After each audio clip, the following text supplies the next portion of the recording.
Whether you're married or common law, and you want to do something different, and you want to set your own course for what happens should you separate, down the road, that's exactly why you would want a cohabitation agreement or a marriage. Welcome to another episode of Small Change, Big Gains. Amy, I got some news for you. What's the news? I met this girl. Oh boy. And I don't like when these start like this. and I'm already thinking I'm going to need a family lawyer. Got anyone for me? Actually, I have a fabulous family lawyer, and good news is we have her on the show today. So Sweet. We have Christy Marina from McDonald and Partners. Sounds like a fancy name. And her focus is family law. And she's amazing. Honestly, this is going to be such a fun chat about a topic that is sometimes not so fun, right? Talking about cohabitation agreements, prenuptial agreements. That's what I want to talk about. All of those sorts of like. There's a lot of people actually doing these types of contracts now, but nobody really talks about it. I can totally see it. Yeah. And so we're going to talk about it today, and Christy's going to let us understand what this all is and what it looks like and how those conversations typically go. Sounds great. So glad you're here today, Joel. Oh, I'm loving it. Coming up. Life, money, action. Welcome to Small Change, Big Gains, the podcast where we explore how small, intentional decisions can lead to major results in your financial life and personal growth. Whether you're looking to invest smarter, develop better habits, or simply find balance, we'll learn together how minor shifts can make a big impact. Join us as we unravel experiences, explore practical tips, and hear inspiring stories. Let's make it happen, one small change at a time towards big gains. Well, welcome back.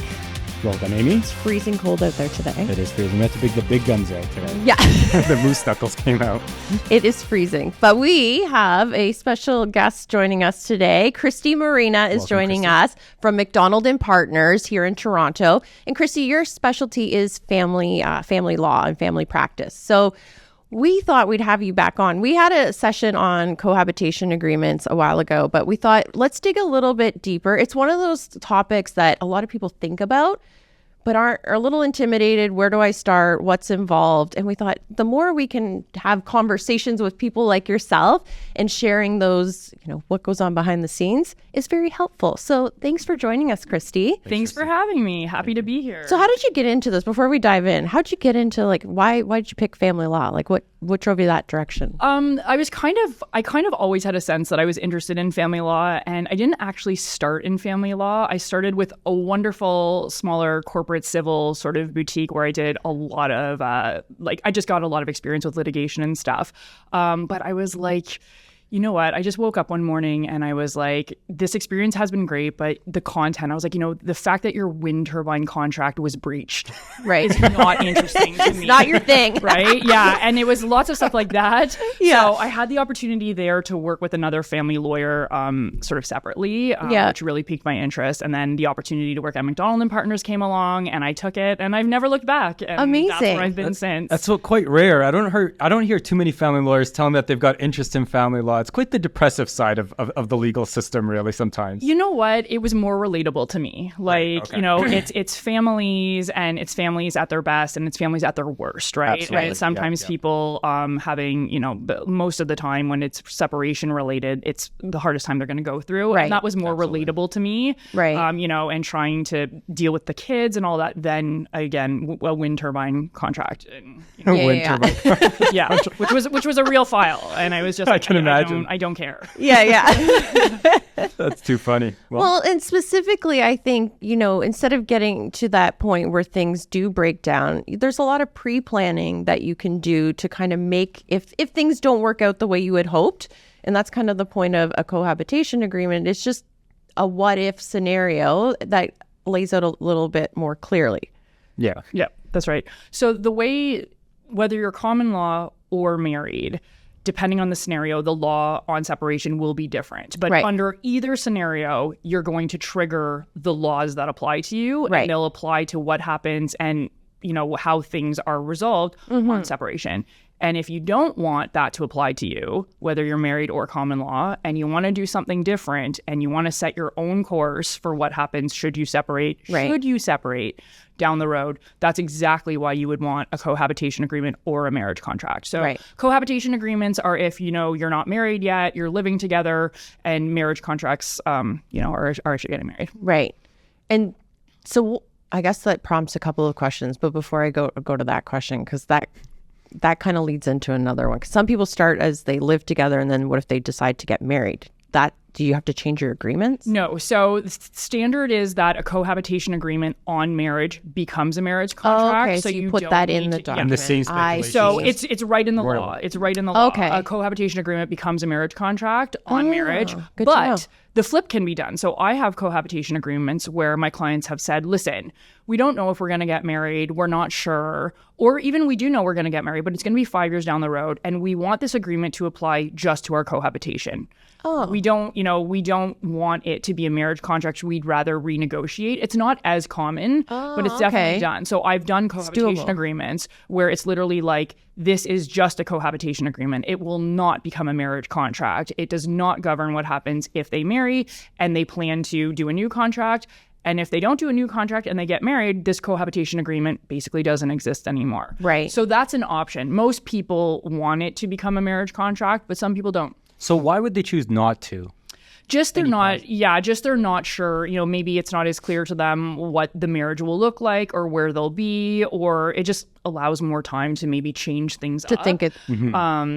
So the sort of default is it becomes a marriage contract, and most people do that. But it's their choice, and so I've done ones that are just cohabs. I mean, you mentioned 5 years down the road, if a couple decide that maybe we'll get we'll get married in 5 years. I mean, 5 years, a lot can change. People can win the lotteries. Maybe one of the partners all of a sudden's a $60 million lottery. What, you win the lottery and you ditch your partner? Is that what you're saying, Joel? Absolutely horrible. Hence why Note I'm still to single. self: make a copy of the ticket. A bunch of money to stash. But I guess some of the questions clients will have is like, what goes into those documents? Like, what are things I should be thinking about? And so 2 questions: what should I be thinking about goes into the contracts, and at what stage should I be at? Am I calling you when I'm in a new relationship? Can I call you when I'm in an existing one? Like, what does that typically look like? Because I think most people would probably have an assumption or a notion that it's when I start maybe gathering assets. Is that the best time, or is it when we move in together? Is it when we have a child together? How does it look like? Like, what are some pointers? So you can actually do them at any time, which some people don't know. Like, you can actually do a marriage contract after you're married. Ideally, you do it before, because the point of it is trying to sort of sort out and agree on your rights and how things are going to, be divided before. And quite honestly, if you're doing a marriage contract, the triggering date for all of that is the marriage. So if you wait until after the marriage, there's kind of less incentive for everyone to cooperate and get it done, because you're already married at that point. Right. So now it's like, can't force your partner to sign. something. You can't force anyone to sign, and you're married. And that being said, I have marriage contracts that are signed after marriage. People often are operating in very good faith and are on the same page. Right. And it gets done after, so it is an option. But ideally, you want it done before, and you want it done. You want to start on it sort of well before the marriage date. Like, don't call us a month before your wedding and say, I need a marriage, which people do. Right. Oh, right? I bet. You're not because getting it's it the done. thing they want to avoid. Yeah. It's like, I'm planning my wedding, picking the flowers, and now I'm talking to a lawyer. But you're not going to get it done. It's too rushed. This is a whole different area that I could go down, but those contracts can get set aside if you rush them too fast. Good point. You want to leave yourself enough time. So what is enough time? It depends it completely depends on the clients. It depends on how sort of complicated. Yeah, how complicated it is, how, so every aspect of whether it's a marriage contract or a cohabitation agreement, the point of it is you're setting what your rights will be on separation. And you had asked, what sort of goes into that. Most people are looking to protect their financial rights, right? Whether that's property related or whether it's like spousal support related, right? So these contracts largely relate to what happens with our assets when we separate, right? What happens to support if we separate, right? And all sort of the sub, areas of that. That's what they're mostly about. Got it. Because people say, I don't want, to be governed by the normal law.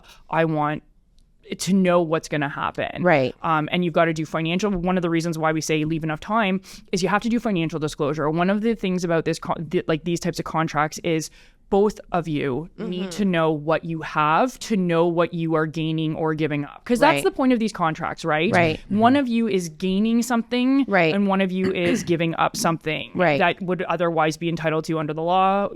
Otherwise you wouldn't do it, and you just have the law apply. So everyone needs, a clear picture of what they're getting into. So things like financial disclosure and things like all of that needs to be done in advance, so that someone, can't come back later and say, I didn't know what I was doing. If I had known you had these things, I wouldn't have done this. Right. So we always say, just do it right the first time. Right. Leave yourself the time and do it right. Because if you don't, you're going to find yourself in court X number of years later with someone trying to set it aside. Right. Right. So in the instance that you just spoke of now, that like the cohab or the marriage contract, it doesn't govern how the relationship's going to be. It's only upon divorce and or separation. That's right. And so it is basically like a roadmap to follow in your relationship. So like you can live your relationship however you want. Like, so one common example of a cohabitation agreement or a marriage contract, either or, can be, this is just sort of one example of that, is we're separate as to everything. Right. What's mine is mine. What's yours is yours. Even under marriage. Absolutely. Yep. Okay. You can absolutely. So what's mine is mine. What's yours is yours. What's joint is joint. And you know that that's your contract. Right. So then you're free to go on living your life knowing that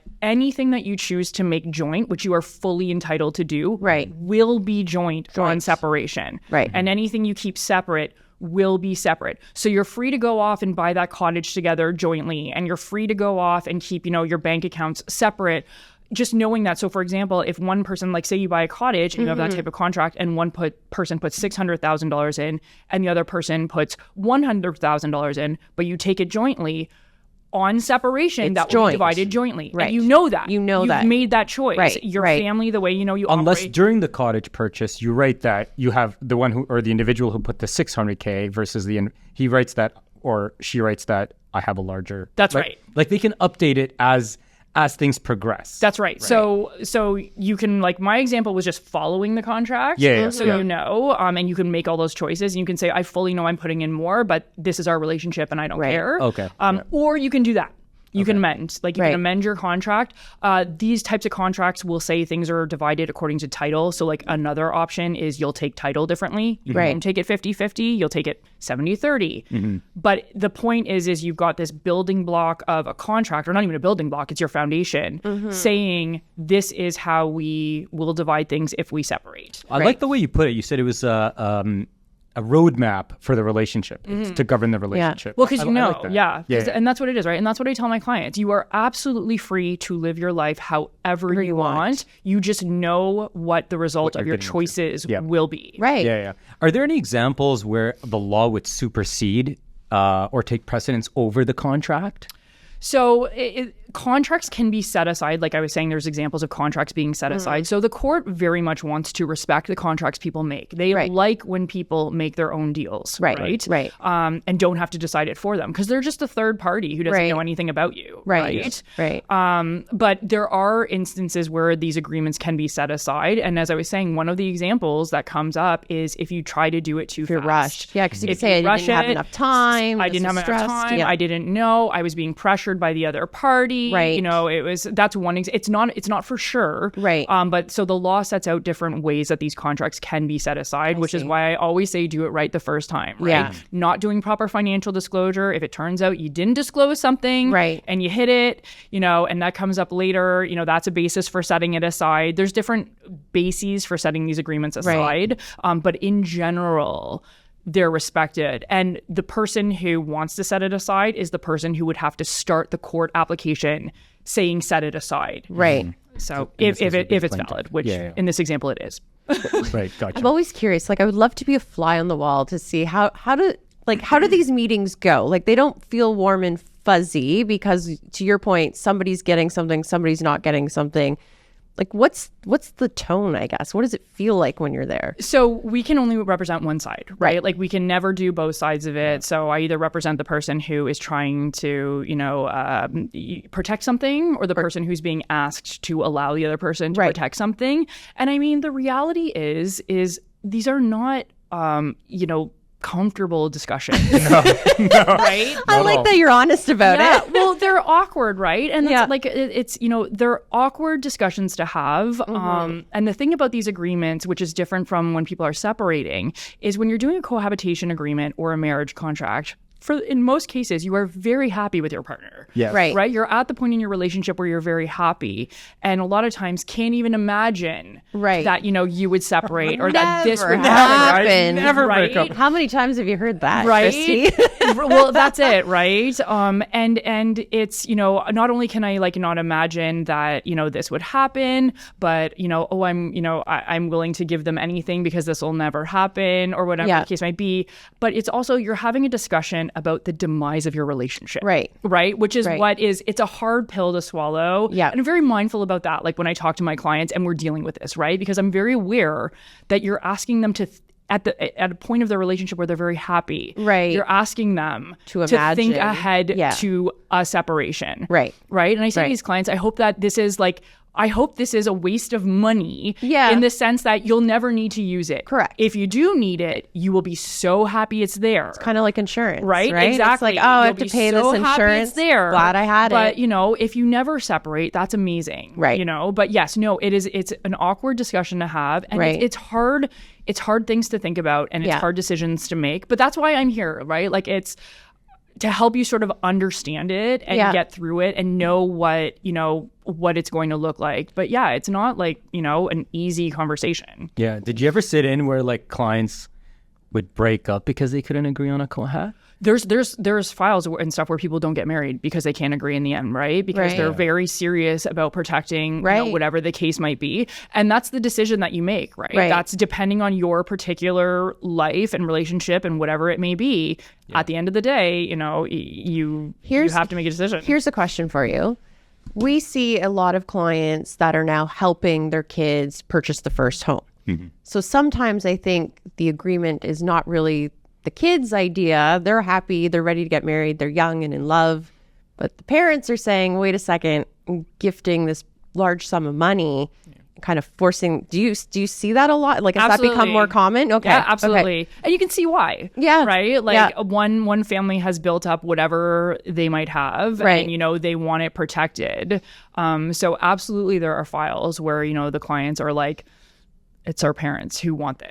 Right. Because they don't want to pass on, their wealth and have it divided between the spouses, should they separate. So we have a lot of files where people on their own want it. And then we have files where absolutely, it's family members who are saying, before I'm going to go ahead and, pass this on or anything, I want to make sure you have a marriage contract in place. Right. And what about later in life? So somebody, say they didn't have these, they've gone through the experience of divorce and now they're looking at a new relationship.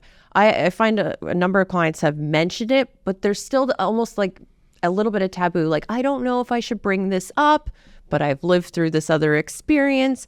Is that kind of a common scenario you're seeing too? So yes, people who have gone through divorce a first time, actually, they're the type of people who are less reluctant to bring it up, right? Because they've already been through it. So they're like, I'm not doing this again, right.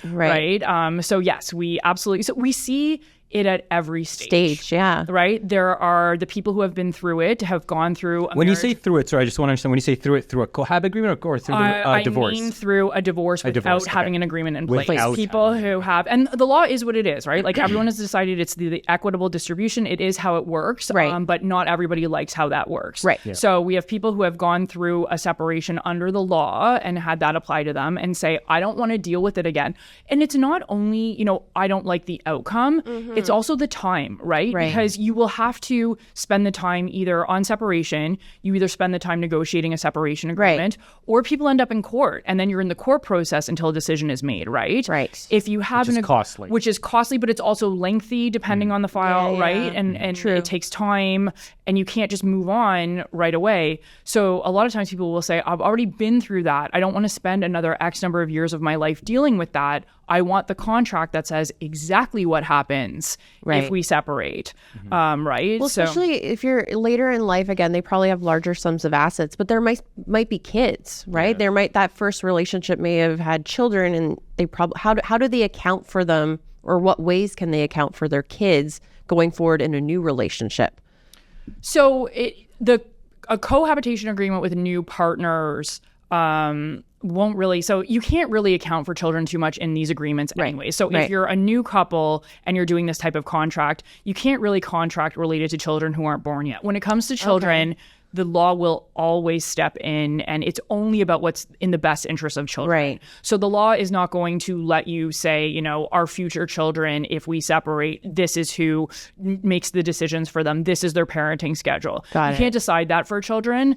And then what we see a lot in sort of cohabitation agreements, going forward where there's other children, is people will try to say something like, it really, really, really depends on the age of the children. Right. But something that you try to do is say, you know, for example, I won't have a child support obligation for those children. It's child support is a whole other area to like get into. So that's allowed to be in a cohab agreement? It can go in. It can be like, you can't contract. There's a whole other area of law. Yeah. That's our next session, Christy. You can't contract out a child support. You've opened a can of worms here. It's a whole new can of worms, because you could stand in the place of the parent to these children. Like, it's a whole other can of worms. But yes, we see in these contracts, you know, the effort to say, I won't have to pay child support for these other children. Right.